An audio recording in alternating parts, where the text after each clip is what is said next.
Konnichiwa, I'm Saiba Kunoichi Usagi. Today we're talking about a minor sword-wielding character in Slotherhouse. Slotherhouse is a 2023 horror comedy that parodies slasher films. The plot follows Emily, a university student who adopts a cute sloth named Alpha to help her win a sorority presidency. The twist?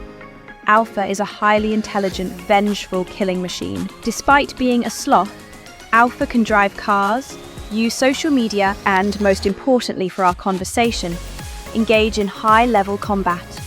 First of all, you have to understand that this is a masterpiece of modern trash cinema, and I'll explain why I love this flick. Alpha, the social media predator. I'm obsessed with how Alpha uses her phone. Most slashers hide in the shadows, right? But Alpha? She wants the spotlight. Think about it. She literally kills to curate a better Instagram feed. It's such a savage critique of Gen Z influencer culture. Ugh, I'm totally not jealous of their perfect, basic lives, but seriously, how does a literal sloth get more tags in a weekend than I've had in my entire life? Not that I'm counting. The absurdity of the sloth speed. One of the best things is how the movie plays with physics. 1 second she's moving 1 inch per hour, and the next she's performing a tactical takedown. It's pure camp. Like, how does a sloth learn to navigate a multi-story sorority house? Or drive a car? I screamed when she got behind the wheel. It's the kind of logic-defying moment that makes me love movies. It's not a plot hole, it's a lifestyle choice. The tragedy of Emily. Emily is the classic ambitious but naive protagonist. She thinks she's found a cute mascot, but she's actually invited a demon into her home. The way Emily tries to justify Alpha's behavior, even when people start disappearing. It's so deliciously toxic. She's so desperate for sisterhood and status that she'd let a literal jungle predator pick off her friends one by one. It's like Mean Girls met Cujo and they had a very slow, very hairy baby. The craftsmanship. I have to give a shout out to the puppet work. In an era of too much CGI, a physical puppet just feels more real. There's something so much more terrifying and hilarious about the actors having to hold a stuffed animal while screaming for their lives. It adds this layer of sincerity to the ridiculousness, which reminds me of the good old days of 80s horror like Gremlins or Critters. Who is the sword master in this movie? Her name is Zenny. Zenny is one of the sisters in the Sigma Lambda Theta SLT sorority. In a house full of typical sorority archetypes, Zenny stands out because she is a closet weapons enthusiast and martial arts fan.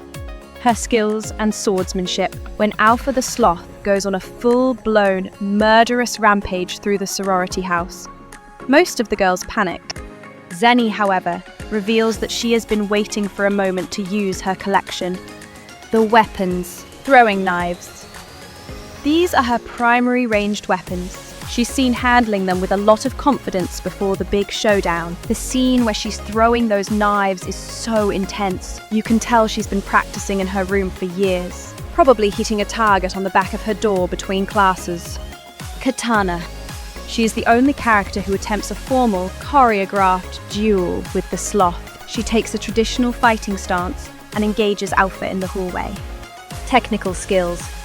While the movie is a comedy, the actress Tiffany Fest performs the movements with a hint of seriousness. She uses overhead strikes and parries that look like they belong in a genuine samurai flick.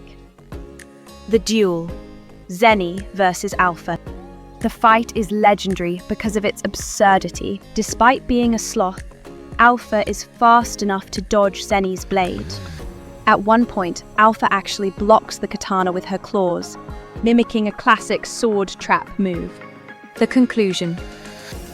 Without giving away too many spoilers for anyone else, Zenny's martial arts training meets its match in Alpha's sloth fu. It's a tragic but hilarious end to the sororities. Zenny is a total icon for us eccentric girls. She spent her sorority budget on a katana instead of parties. That showdown in the hallway is a masterpiece of B-movie tension. Zenny isn't just a fangirl. She's an actual trained martial artist, which makes her my literal carbon copy. Finding a character who shares my obsession with combat cinema and actually puts in the work on the mat, I've never felt so seen. That's a wrap for today's video. Arigato for watching!